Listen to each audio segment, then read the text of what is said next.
Vay. Ne? Sapar ya şimdi son aynen nereye de fondak var bilen çakvet teslimden devam ettirsin. Layık kontrol ediyorsun. Bor hal Murat. Hem payverlik devam ettim. Oğlunluğu katı goğudur. Giyin, düşüncesi giyindir. Dünyanı görüp bilen, analiz edip bilen, fikraydan da yollu kapıp bilen, yankı aklı duruyor. Bir pehlivan yigit giyin ödem oğlunluğum katı giyindir. Hiç kıygırıp, çağırıp, bağırıp görün adam yoktur. Şu yigidin. Başladık oyun oturuç stol tapamdık da. Çayın içi boş. Hiç yerde gotnap, gotlan, odur budur yerlere bağır nemettik. Hiç yerden oturmalı stol tapamdık. İşkerler oturtmalılar. Bir zayda oturdu ikimiz. Onun bu safar bu ne deliydi, bu ne hilekliydi, bu demede telefonum da mı yok, telefonla o nemeleri koparlı. Onun men köyünüp ak nemeleri yankı Moskva'da da can ettim, yankı şu Pekkere can ettim. Ben bilen katı kovu dost oldu. Bilmedim şu hata etti değil mi yok mu? Kovu işleştik. Katı bir de hem kömek edenler. Sonra can edip bir yerlerden dedim demeni dünyanı tanıyalar da aklı tayyudum içindeyken mi nemeleri. Bir gayret edip bir de dedim bir vagon dedim mebil gerek dedim. Kantor verdiler onu oturmalı yerimiz yoktu. Onun için alak bölüler dedim dedi şeyleri hak oldu. Onun Estoniyan Gosnavından gürleşip şu taydan bir vagon yankı mebili verdiler. Yankı laboratuvariyaların mebili olmağa çemeli. Bak bizim kantorumda gelişene o başka da yok da. Onun adamlara şu oturur yalak yer ettik şeydi. Onun adam alacak koliyat olun adam gelin nokta. Hemen şehrin daşı avtobusun baran ok. Katnavom yok, kıyın aylık kullugum onun şun pikirini ettik. Ona da yol taptık ağır onu. Eğdip adamları yığınadık. Bilmedim 40-50 adama olmalı adından. Onun söz verdik. Aylığını günlüğünü düzeldir. Yani şu at yağda şunlarla bir kayın içinde bu da atlan hemmece düzelir deyip söz verdik.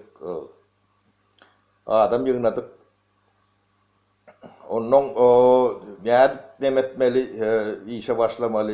Onu demettik. Teyde Rashotin Center deyip bir center açtık. O taygan bir 10-20 adam doполнительно almalı oldu. Edil Taşkent'in Rashotin Center'i yalak center'i yaptık da. Fikrimiz bir hovuz öğrenip yani bar pullar bir yere gitmeli. Yani kulüpler otlar paktasını presten çıkaran günü her kipe pulunu şovun vermeli. Bolmadı yani inflasyon dövründe işlep bile nokta. Onun inflasyon yükünü biz öz üstümüze alıyatsa. Ne ile oldu? Biz önümçülük değil, biz pulsuz da orada yaşat biliyoruz. Önümçülük aylık vermen, günlük vermen, yani kızakçaz neftini yağın alman işlep bile nokta. Ama bu topor materyalleri vardı. Olurum her biri lokan idare 700-800 işgarli idareler 20-30 tane fabrik var. Onun yanlarına başka remont master school'ları var, yeni görüleri var. Bir topor idare. Şunu dörettik, katı kıyınçılık bilen Taşkent'e gidip Euro döndüğümüz var, Euro'nun döndüğümüz var. Moskva'dan yankı Peryatinski'ni çağırıp yankı biz bilen uruşup görün yankı yürüyüşler hemmece dost oldu. şolar kän ulanıp bize gaty neme ödem ınanşyp işleşdik. Biz şu raşot sentr öňkü saýudyň kudanam gowy edip etdikler böldümizi. Soň edaralary şu inflasiýadan goradyk, başgaça bolan nokta. Onuň bize aylyk günlüğümizden biz döwlet edarasy bolan soň neme kontroller diýdi. Gosplan görle her şu ştatlar hastaneden çıkmalılar, nemetmeler yani ailenin büdjeti var. Öldere pul veren okuluyor, şonu kontroller de diyorlar da. Şunlar yala yağdaydı o at kim kimi o düzgünüm yok, tertibim yok, ne edilmeliğini bilen adamım yok, bilem yok. Yani bir öz inisiyativanı üstümüze alıp yani riski hem riskleri öz üstümüze alıyorduk da paylı şu da atlara katı nemedir. Başka adam olsa bu da atları edip olmayadı. Yani kanuna yok, işlen yok da bazıları işlen yok. Yani köyüne kontaktları işlen yok. Bank bırak 2 aydan sonra pulunu alıp doğrudan alıp bilen de o da geldi. Kıyın yağdaydı. Şu yağdayları şu at gödöğünü getiren olun. Bu düzgün tertip neme bilen işler yarakta dine inisiyativa onun jogapkärçiligi üstüne almalı. Sebebi senden ertir näme şunu yanlış ettin dip toraýarlarda sen iş ettin dip toraýan adam yok da onu bizim Türkmenistan'da o da atları düşünýän ýolbaşçy gaty azdır. Kötänden Tehran'dan bir kana duşandır bolun ýöne gaty selçeňdir. Paýda gelen demeleri o da mahsul zavodun direktörü olan kollektif bilen işleyen adam aylık günlük vermeden işlemeyen mi diyorlar. Yani Agrapром'un esas vatan seviyetlerim şoloriyalak inisiyativani öğütlerini alıp bilen oktular da. Olur iş bilmeyen yani eme bilmeyen adamlar değil. Olun yani sistemi var. Sen o sistemden çıkıp başka da adetsen sen cinayet işleyen adam da seni atıp basıp etcek zatlarını edip bilirler de. Yani paydagelin mertliği, cesareti, nemeti bilen o fikir versen bolya diyet de aklına yatsa bolya saparsın, bolya diye doğru diyet. Onun işgallere pul vermeliler. Devletin nemeti bilen veren de o da aktal. Sen işgarın birinci aylıktan sonra görmediğin mümkün de yardım. Yonkü Halilins klubda bodum direktörü vardı. Beşim Cuma Nazarov diyorlar. O rolünü kan hordadılar. 1 yıl yarım yıl türmede de sakladılar. Fakir oğlun ben yaşımda oğlun yani akıllı. Aşağı vadı uçuk geldi. Ben yanıma işlik geldi de. Tapar näme işlerdi. Men dedim beşim birda dedeliydim. Biz öňüm satýatsa, öňümüň bir ýerki iyi berende strahowka etmeli. O da sen daşary ýurdy berýän köpsüni, bir bölegi köpsüni bolmasa da. Polisi, strahowy polisi dünýäde geçerli edara bolmaly, strahowy näme. Sen dedim Gostrah'a gittim, Gostrah SSR. Dinle şoň polisi ýörýärdi şo döwürde. Daşary ýurtda. Şolar bilen gürleş dedim, ştaýda dedim, şoň dedim bir bölüm aç. Yani avtonomlu bolsun, olar 5%, 3% dedim, aksioner boljak bolsa berersin. Köwdäleşme çetini alyp bilsen, näçe nämäňe.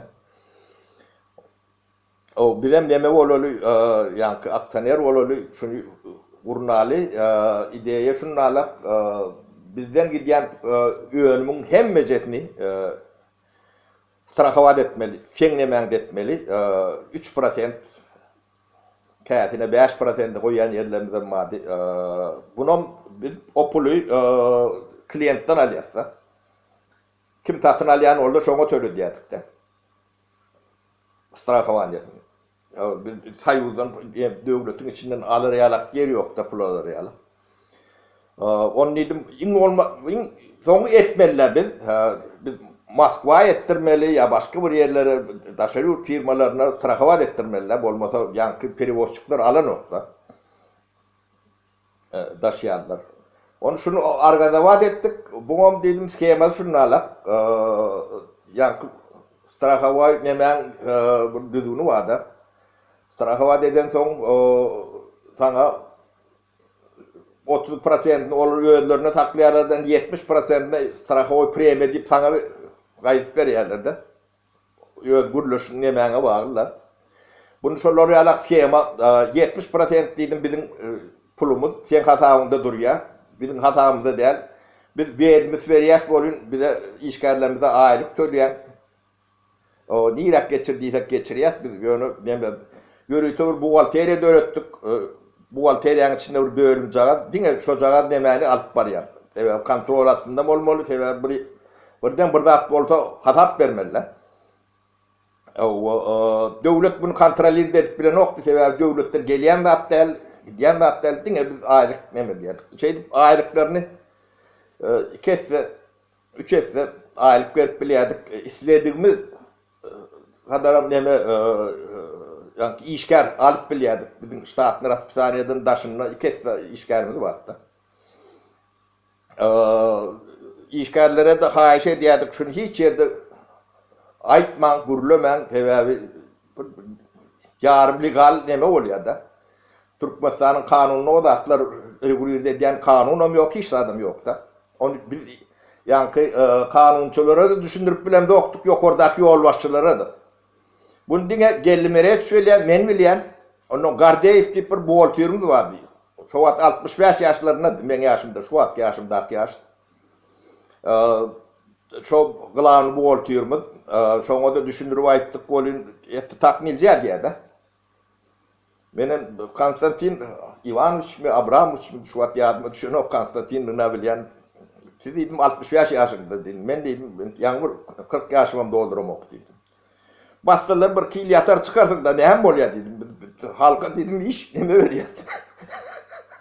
Bolmasa da diýip bolanok diýip şey değişýärdik de ol ýok näme diýip aýak diýredi onu ýönsoň boyun boldy. Boyun boldy gorkuldak ýok diýdim. Ben hatawyny hesibini köpügne çenli ödüm ýöre diýär. Biz bundan diýdim elpe ya ogurluk beýleki gadagan diýdim bunu hiç kime etdiremzom, etmersem diýdim sen şu zatlardan näme sen ýöne diňe buhalteriýany daşýalar. Yani döwletiň buhalteriýetinden dogry hem gowy açyk ýöretmeli şeyle gürleşdik. O garry adam gaty deme akurat adamdy. Akçam aýlyklaryny berdik, nemetdik, işgärler soň işledik, adamdy alyp bilýän olduk, iş ýörep başlady. Gaty gowy ýörep başlady, sebebi beýleki respublikalyň biri şu atlary edip bilen okdylar da. Olaň hemmesi görgün içinde. Ondan soň biz satamyzda da özümüz baha goýup bilýärdik. 5 bolsa 25 diýärdik. Pul ýetmejeni bilýän yerimizden mal alýardyk. Sebebi o wagt hiç näme ýok da. Yani bir yerlerden mal alıp başka ýerige satyp şey diýärdik. Biz şu zawutlaň öndüren pulunyň 3 essesi pul gazanýardyk da. Soň şu howduň içinde pul elýär. Yani bolmasa da diýin soň howda bir zat düşýär da. O kıssan yanına tölyäs, nemesin neme diýär, şey regularitet bolýar da. Piramida diýilýär bu nemede. MMM'nin şoňdan gowy formasy, ondan öň çıkaran biz o MMM'leri, nemeleri. Bunu hiç kim bilen ok, nemeden ok. Bilem ok, olur biz vakak olur, fesem çıkan oktu, yünem çıkan oktu, olur. Biz Moskva varamızda bizi karşılayanlara kän ölün yönü. O da atlar yönemiller, yönü yani kema geleli. Biz 6 ayda yani birinci kvartalda adam kardımızı verdik. Yani minfinden kardal pulunu iyine verdik. Özümüzü tuttuk. Olun bunu derrew bilýärler de neme. Sen gidecek manan ýok. Tawutlar işläp du neme. Du Puladoş prom verdiler. Siz yana parta puluňyz kän, nemäňiz kän, şunu götürersiňiz berdiler. Onu ayağa kaldırdık. Son İýdanlar beýleklerim barda. Olarym işläp bilen ok. Hiç kim işläp bilen ok. Şolary ýalap kowy ýa bir zat göretmeseň işler ýalap mümkinçilik ýokdy da. 30-35% inflasiýa oň nämedigini ýönçülükdäki işleýän adamlar gaty gowy bilýändirler. Ondan bir 3-4 aýyň içinde bir ýyla yeter yetmez bulan hemmejesini bize berdiler. Mesela maşpulumu, yani eti demesini, şu perrabotkan, yok Agroprom'dan giden idareler var ha, yeke bize verip başladılar. En son 92. yıl mental kodu verdiler. Bize. Yani biz bunu bir teklif verdik. Bu ministerstvo bolmalı, ministerstvo bolan ýagdaýyna biz yankı işleşimde ýalak rahat işläp bilen dokta. Bu konsern olmalı. Ustavyny yazdık. Uçuriditin dokumentler taýinler ertip düşündürüp berdik. Bu näýilek bolmaly, şeýle bolmasa bolmaýanlygyny. Ýöne bawa okuly o zatlara yankı düşünür nemeden de o oğlanlar. Yo jahilliýanyň sebäpleri şulardyr. O men hep jahil. Men ýöne olardan üýtgeşik jahilligini bilýän jahillar. Düşünýärmi? Onu bilýän bolsaň özüňde işläp onu gelişdirip jahillikden çykmalylar. Bizim demämiz şol. Ýani şolardan tapawutly ýerini şol. Paýda geldim şonu alap. Biz bir iç zat görende atlamız däl, bu edýän atlamız da görende atlamız. Hiç ýerde praktika ýok, akyl aljak adam hem ýok. Kitap okap biler ýalak däl, bir saýudy diýlen zat günde ýykylyp nemet görene var. Oh. Ondan men ayak diýip şu konsern etmelik neme diýen bol meni nalçygy berdiler. Bir hepdelik şu taýda Türkmenistanyň domodokyny sanatoriýasyny bir zady bardy şu taýlarda. Şu taýda bir wapros bar bilemok şu wagt ýadyma düşenok gidip şonu çözüp gelip paýdy berdim. Onu gidip şu taýda bir hepde nemedemde soňam bir ýerden telefon geldi, "Sroşna gel" diýip. Gelsem beni ýa orunwatar. Onu buna min telefon edipdirler. Wagt diýdim de, ol ýöne men wagtym ben sözüm ýören okdy. Sen wagtyň ýok diýdi, ýokurdan karar gelýär diýdi. Bunu diýdi halk düşünmez diýip diýdi, şeýdi ministerstvo delip adyna ministerstvo sельского хозяйства и продовольствия diýip şeýdi goýdulardan ministerstvo etdiler de. O ministerstvo etseler bulan kontrolüne gelýär-de.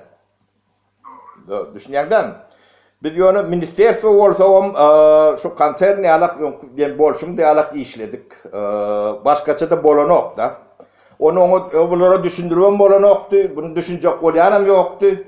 Herkes bular şu ýani uly pul oýnýa, bu ýani finansy patogy irregulier diýen düşünjäň demesinde de hemmejesi o iş bolýar bolanok, o zatlar bilen işler ýok da adamlar. Bizim şolary ýalak bir kadr oýnamämiz bar. Şu adam şeýledir. Bu adamlar bu zatlar nädip bolýany bilen işi ýok. Yani tenem hiç ýerde aýdyp bilen ok, aýdylmam ýörlen ok, aýtmasy geregem däldir belki de. Ondan paýdy ministr boldy, ýene de 9 sanaky orunwatar almaly boldy da. Her pudoň zam ministri bar. Ben ýöne zam ministr eýleksek ýanky Puladoşpromyň nemesini birinji zam ministr etdiler. 5-nji Aliýew diýendirler. Ýanky Baba Kuliýewiň protejesi. Şoň adam çäjden getirdiler. Gow oglan, gow şpana. Oglan gow demeden ýöne iş bilen kendemesi ýok da. Bahadır diýiridir, menden salam bolsun, dinläp oturandyr bir dinlejek boldy. Neme bahadır. Maňa sen men birinji orunwatar olun ben çözüp bilen zadım yok. Siz bizi oynayanız, taklip oynayanız diyette. Yok, ben şimdi dedim, ne şey birinci zorun atar edenin şol dedi, men dedi, hiç herif pul geçirip bilmesem dedi, pul verip bilmesem dedi, ben dedim, ne ben var. Dedim, onu dedim, git dedim, baba okulu filan çöz. Şeyler hak yağdaydı bu, onun hem orun vasarlarını Niyazov Sabir Seydim'le geçirip, belledi, Sabir Seydim'le geçirip bellenmedik, yekece da minister men. Men Niyazov filan yeke şeyle gürleşen yerim yok, bir yerde de. Bilem ok, ben çoğurunu kan getiren oktu, getirmek istemeydi onu. Bir kız apar bir mihmanlar bilen, atlar bilen bilerek kabinetine girdik. Başka ben şeyle yakından tanıyan adamım değil. Yönü informasiyadan doğru olmalı sebebi menden biraz neme diyediler. Hatem meter. Men esası apanentim Valeri Açırsok'tur. O şu ekonomika şu kuruyerde diyedi şu dövrlerde. Yenip bilyani bilmeyeni mendim de. Payda gelirden işem yoktu kendime. Ödüm müsmin sokor neme derdi.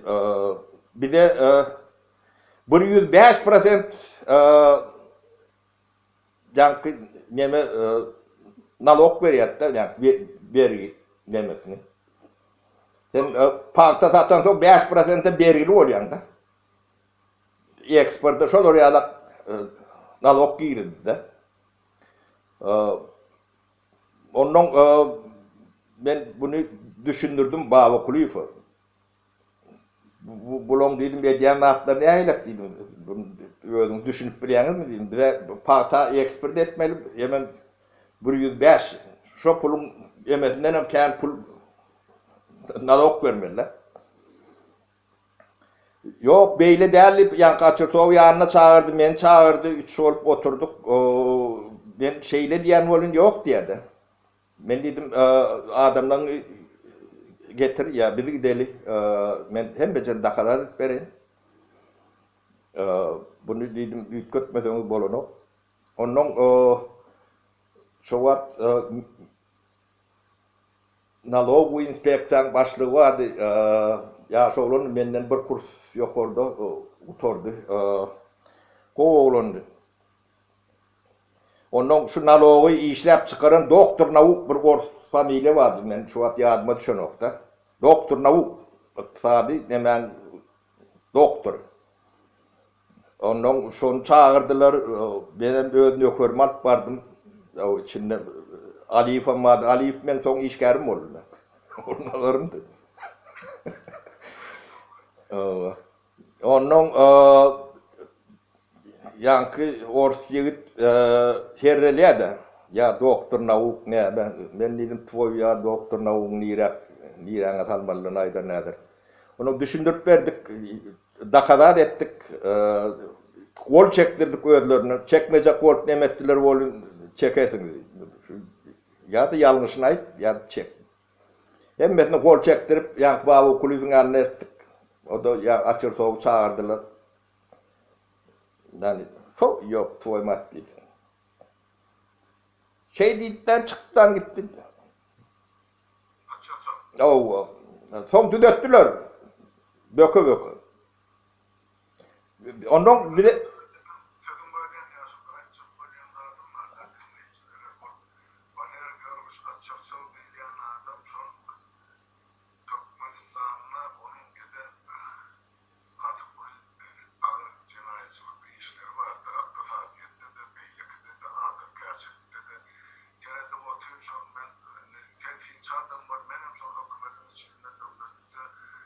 parlamentte gördüm de o adam dediğin işler. Çok Türkmen'in tragediyasının en esası sebepkarı şu kadın meselesini Türkmen'in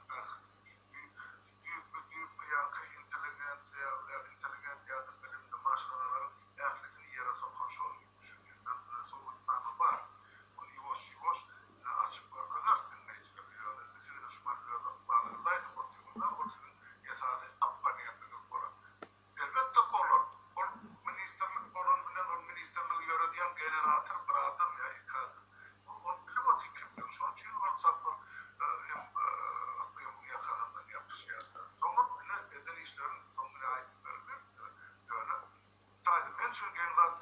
Yok ben demek o da atlarına ken demede üns veremok olun yönü o da son bunu düşünürmeli oldu da yine de üyüştüler yani orun atarlar var yani niye bu bütçete pul verek diye de bütçete pul gerek başka da pul alacak yerleri yok da o da bir taraftan haklı olun yönü biri öldürmeliler başka çabalı yok da ben onun bilen bir daha uğraştık.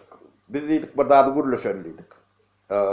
Biz hem dedik büdjetin doğulmasını isteyez, demetmesini isteyez, yönümçülüğün bir işlemesini isteyez dedik. Bu yönümçülüğü işlemen hem açırsa o mar hem de cefi üçtü deme kansilum ya bir deme toparladılar. Başkaları ama hem mecetin atlarını şu at demedim ok. Büdjete dedi 40% dedi demem yığnap bilem doktu. Yok 60% dedi. Ben dedim ikimiz bir daha edelim dedim. Biz teklif veriyet dedik.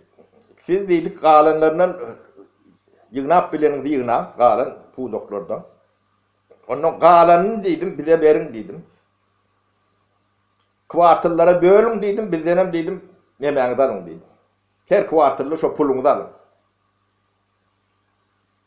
Büdjetin 60%'ini 92. yıldan biz işten ayrılanacak her kuartalla yani şu 60%'nin büdjetin bırçılık bilen geçiriyorduk her kuartalla.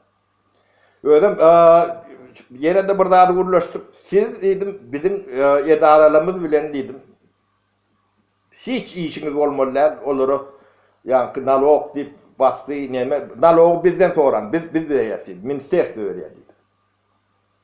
Вы орган управления, вы не можете, это вам кажется орган управления. Мы dedim, да, орган управления, dedim, но мы работаем вот так, dedim. Мы по-другому не можем. По-другому, dedim, hiç idaralar işlep bilen o.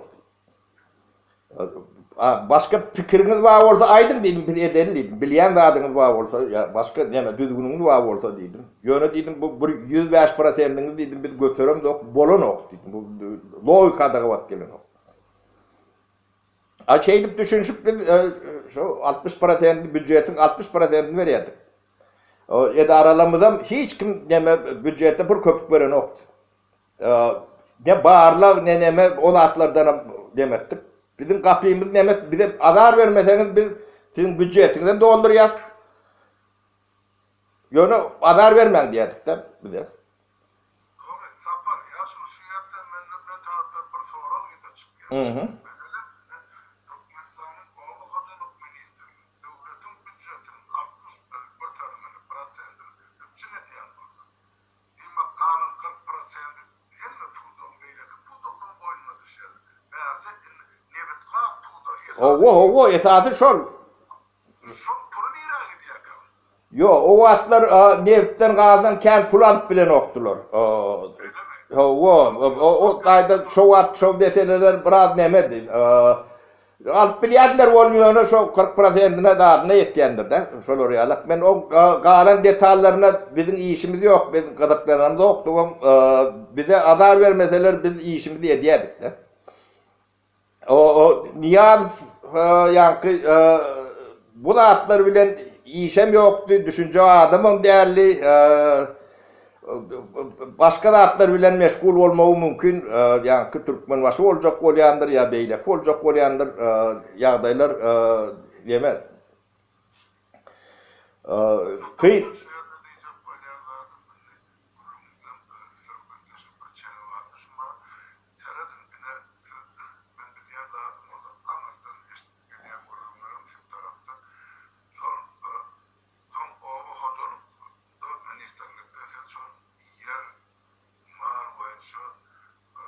Reforma geçip başladığında çok ne çok kalkılı yerleri seyircilere verildi ya kârendetine verildi ya kalkılı mağaları ya hiç görmüştü çok dayıharlara paylanmalı diye paylanıp başladı.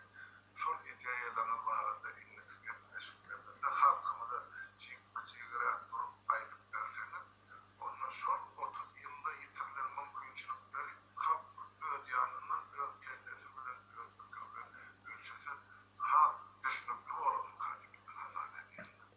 Ben Halmurat, ben şu tayda bir yankı burada yani bunu düşünür yalak benim için reform etmeli, dahilak demediğini buna bir giriş yapayım. Yani Türkçe giriş yapayım yani. Bizim yol başlarımızın düşünmeyen zaten yankı parta bir ulu bayilik duruyor diyorlardı. 400 bin ton parta füyümünü öndürüyor. 1 milyon 300 binden 400 bin ton parta füyümü çıkıyordu. Haftaki 394 bin ton füyüm bizim planımız, yani devlet planı benim yardımda kalan nemeleri. Şimdi şu bakadını köpert, deme bakadına, $1000. Selam, 400 milyon oluyor da. Selam. Ondan kalan çıktığını görünlerin hemecesinin üstüne oşonda 500 milyon oluyor. Yine şunu bir yerde yatlı. Şimdi ben sana bir soru vereyim. Türkmenistan'ın neçe prosent halkı ovu hocalık bilen meşgul? Ovu hocalıkta umumen bilişime göre 60-65 götürüm prosent ilan ovu hocalık bilen bağlanışıp eğer ovada yaşamadın. Ya sonun aylığa diyorlar, ya sonun götüren görüyorlar, ya son ovu hocalığı hizmet ediyor. Men sen düzedeyim, şu an bizim dövrümüzde 56%'dir. 56%'di. İnni ben şu Şveçya'dan ya başka devletlerden bir misal demedeyim. Şveçya'da neçe prosent halk ovu hocalığı ile meşgul? Ay o olmasa 3-4% Fransa'da neçe? İtalya'da neçe? Germanya'da neçe? Hollanda'da neçe? Belgia'da neçe? 3%'den geçenlerdir. Bolsa 3,5'dır, 2,5 bilen 3,5 arasındadır. Şeyler onu deme yani Hazreti Google deyip bir zat var internette. Hazreti Google diye. Tanıyan mı tanımak bilmedim. Şunu yapsan hem de açık ya. O bizi bağırlamak, nemetmek katı ansat. Bu doğru yalan söylemeyle kendi mümkünçülük veren olur. Fransa dünya peynir satyandır. Şeyler 500-600 sort peyniri vardır. Et satyandır. Dünyanın her kuncağında. Şeraba dünya bellidir, dünya satyandırlar. Şeyler ha? Şimdi yine de bir soru vereyim sana. Sen Şveç'ten o yerine yaşayandı. Şveç'ten sığırları neçe ton süt veriyor yıllar?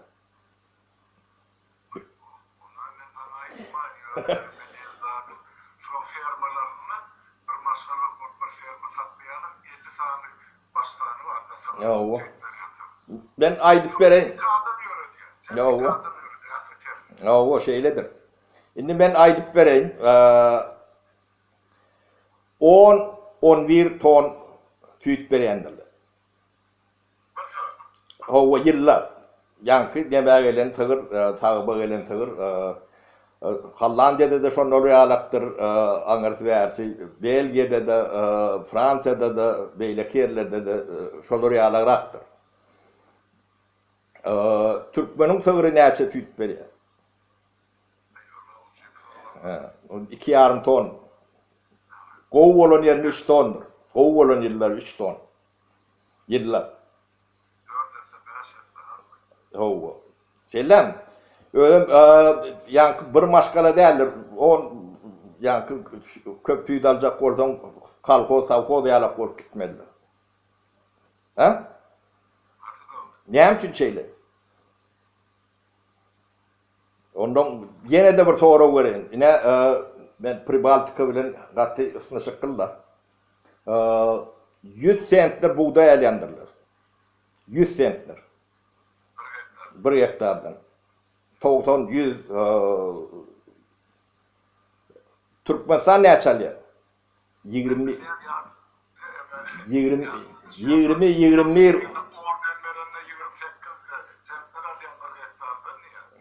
yankı ortalama 18 bilen 21'in arasındadır.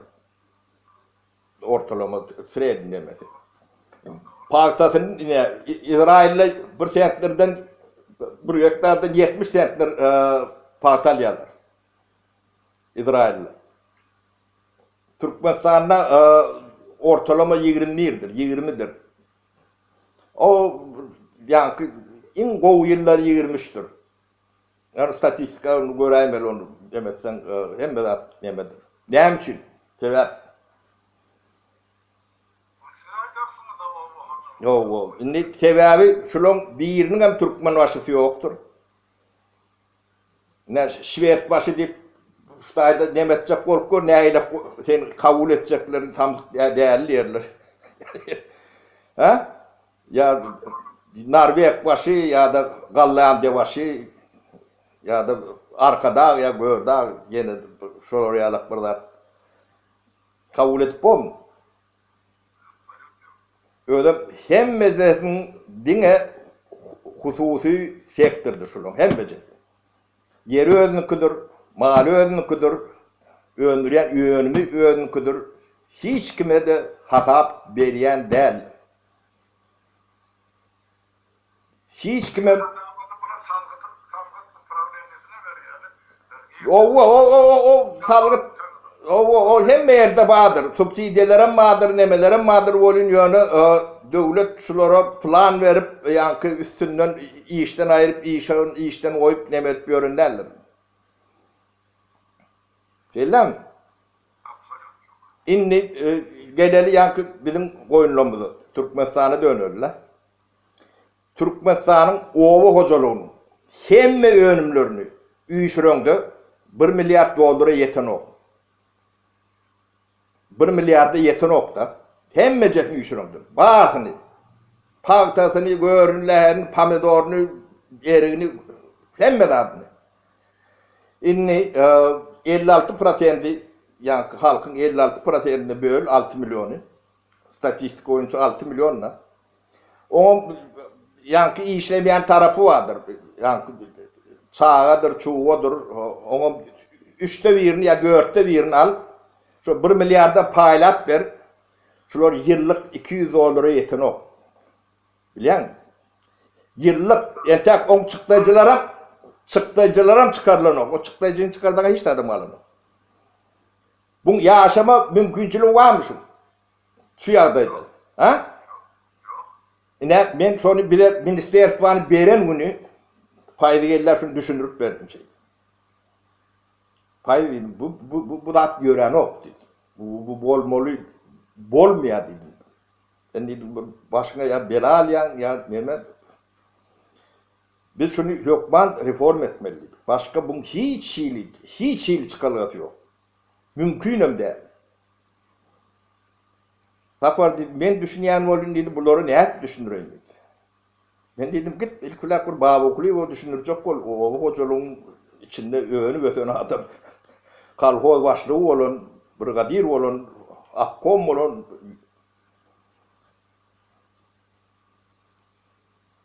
Onda ben düşünürüm dedim, ben o niyaz mı ne düşünüreyim? Ay kara Şutay'da nemetlilerden hem dedim ben üstüme yaptılar. Ne tapar şunu bilyen olsa yetsin iyidiler de.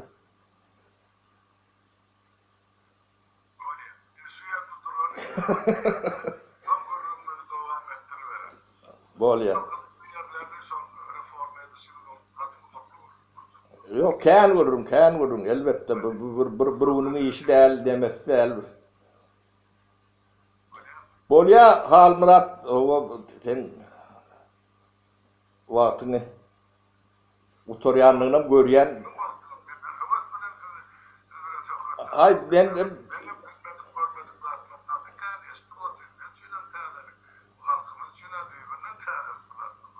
hal Murat ben pensioner ben vaktim 26 saat 2 saat iyi duruyan o kalan bol ya o menen